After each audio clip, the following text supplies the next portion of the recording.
ভগবানের নামের আগে তোর নাম বসবে। দেখবেন বাবা, এই দুর্গা পূজা করো, কালী পূজা করো, যাই করো না কেন, সবার আগে জয় শব্দটা লেখা হয় না? নিতাই গৌরের নাম বলার আগে আগে বলবে জয় নিতাই, জয় গৌর।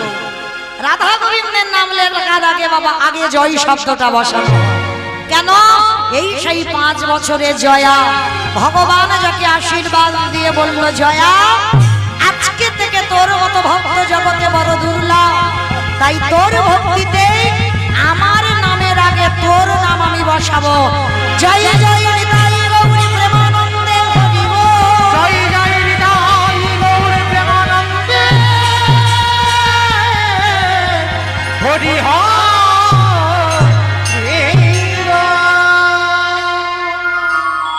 ওই জয়ার আকারটা কেটে দিয়ে ভগবানের আশীর্বাদে শব্দটা বসিয়ে দিল ভগবানের আগে জয়। ওই জন্য বাবা প্রেম ধ্বনি দেওয়ার আগে সর্বাগ্যে বাবা জয় জয় নিতাই গৌর প্রেমানন্দে হরি বল।